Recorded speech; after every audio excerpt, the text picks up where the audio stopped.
Assalamualaikum warahmatullahi wabarakatuh, sahabat kalian yang dirahmati Allah Subhanahu wa taala. Kita akan membahas tentang ungkapan dari Andre Rosiade selaku politisi Partai Gerindra yang mengatakan bahwa pihaknya berdarah-darah membesarkan Anies dan ternyata kemudian Anies menikung ketum kami, yaitu maksudnya Pak Prabowo. Dalam hal itu Andre Rosiade merasa sangat kecewa dengan Anies Baswedan, khususnya kader Partai Gerindra, karena merasa Anies menikung Ketua Umum Partai Gerindra Prabowo Subianto. Itu ia ungkapkan kala hadir dalam acara Catatan Demokrasi TV One dan dilansir oleh Vivaco ID. Kemudian muncul respon dari Twitterland dia mengatakan Gerindra mikirin ketum, Pak Anies mikirin bangsa, beda kelas. Kemudian ada juga yang bertanya, lu berdarah apanya? Rakyat nih berdarah di Bawaslu 2019, nyawa hilang, bukan perjuangkan keadilan. Lu malah ikut ngambil roti kekuasaan. Boro-boro lu menuntut negara usut tuntas kejadian Bawaslu 2019. Jadi kita bisa melihat bahwa belakangan masyarakat memang mulai melihat dan melek bahwa apapun statement politisi itu tidak bisa menjadi semacam tanda kutip komando seperti dahulu ketika masyarakat memiliki sarana informasi yang begitu terbatas.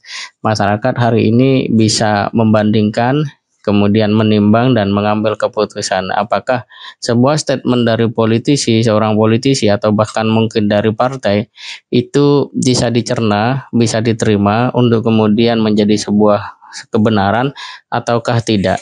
Hal ini karena memang jejak digital itu sangat terbuka dan siapapun bisa mengakses, terlebih ketika seseorang atau katakan politisi atau partai bahkan ketika dia lepas dari kontrol koridor integritas kemudian akuntabilitas, maka masyarakat dengan sendirinya akan memberi respon yang sebaliknya, mungkin sebagian mendiamkan, sebagian lagi tersenyum atau bahkan memberikan kesan tertawa karena betapa lucunya apa yang mereka lakukan.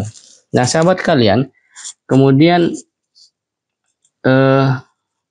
Andre ini menyampaikan, ini kutipan langsung, saya ingin menyampaikan Mas Anies adalah calon gubernur yang pernah didukung oleh Pak Prabowo. Pak Prabowo selalu menyampaikan kepada kami kader Partai Gerindra, tidak boleh kita mencaci, memaki, kata Andre dalam acara yang bertajuk Pilpres 2024, mungkinkah Anies terganjal Selasa malam. Kemudian Andre juga mengatakan bahwa Prabowo mengingatkan agar pemilu 2024 jadi pemilu yang riang dan gembira.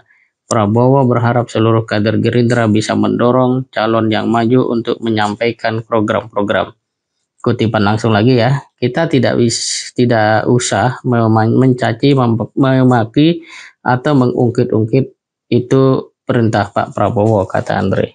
Nah, sebenarnya itu perintah yang bagus, perintah yang bagus, perintah yang normal, dan sudah seharusnya sebagai seorang ketua umum partai perintah seperti itu muncul dari lisannya.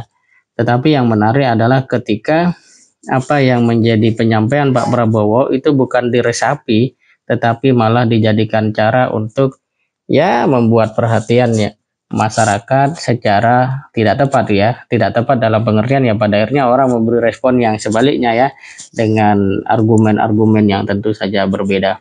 Nah, sahabat kalian yang dirahmati Allah, apa yang kemudian bisa kita lihat dari berita ini adalah bahwa integritas, kemudian keteladanan, bukti atau jejak rekam itu sangat penting.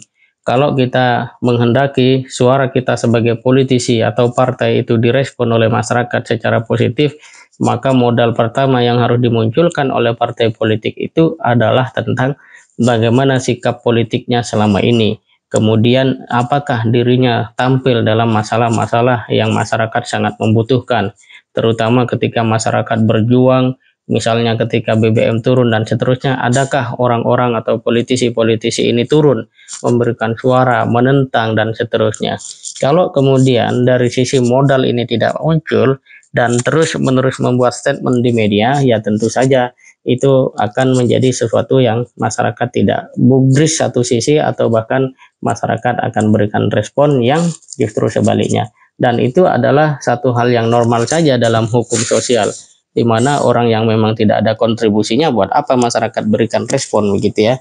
Dan tentu saja kalau kemudian Anies Baswedan dikatakan tidak etis, tidak elok, hanya karena tidak izin kepada Prabowo, yaitu mungkin pendapat subjektif dari para politisi di Partai Gerindra.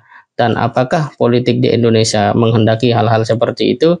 Ini juga penting, sebab banyak sekali keputusan-keputusan yang dibuat tentang kehidupan rakyat, tapi kemudian DPR atau pemerintah tidak sowan kepada rakyat, tidak meminta pendapat rakyat.